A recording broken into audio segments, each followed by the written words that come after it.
মহান বিজয় দিবস উপলক্ষে মুন্সিগঞ্জের গজারিয়া উপজেলায় বাংলাদেশ জামায়াতে ইসলামীর উদ্যোগে এক বর্ণাঢ্য বিজয় র্যালি অনুষ্ঠিত হয়েছে। মঙ্গলবার সকালে ঢাকা-চট্টগ্রাম মহাসড়কে অনুষ্ঠিত এই র্যালিতে দলীয় নেতাকর্মীরা দেশের সার্বভৌমত্ব রক্ষা ও ন্যায় ভিত্তিক সমাজ গঠনের আহ্বান জানান। মোহাম্মদ রাসেল সরকারের প্রতিবেদনে থাকছে বিস্তারিত।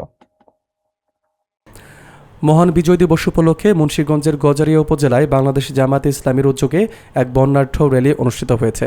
মঙ্গলবার সকালে গজারিয়া থানা উত্তর গেট সংলগ্ন ঢাকা-চট্টগ্রাম মহাসড়কে এই বিজয় র্যালি অনুষ্ঠিত হয়।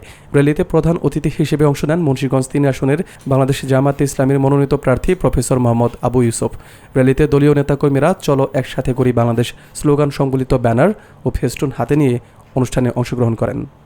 এ সময় প্রফেসর মোহাম্মদ আবু ইউসুফ বলেন, মহান মুক্তিযুদ্ধের মাধ্যমে অর্জিত স্বাধীনতার আদর্শ বাস্তবায়নে সবাইকে ঐক্যবদ্ধভাবে কাজ করতে হবে। তিনি বিজয়ের তাৎপর্য তুলে ধরে দেশপ্রেম, স্বাধীনতা চেতনা ও ন্যায় ভিত্তিক সমাজ গঠনের আহ্বান জানান। তিনি দেশের সার্বভৌমত্ব রক্ষা ও ন্যায় বিচার প্রতিষ্ঠায় জামায়াত ইসলামের ভূমিকার কথা তুলে ধরেন। র্যালিতে বাংলাদেশ জামায়াত ইসলামীর গজারিয়া উপজেলা শাখার বিভিন্ন পর্যায়ের নেতৃবৃন্দ ও বিপুল সংখ্যক কর্মী সমর্থক উপস্থিত ছিলেন।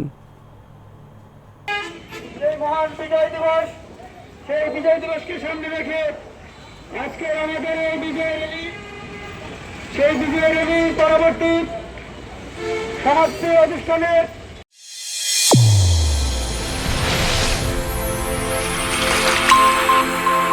চ্যানেল A1 হৃদয়ের স্পন্দন।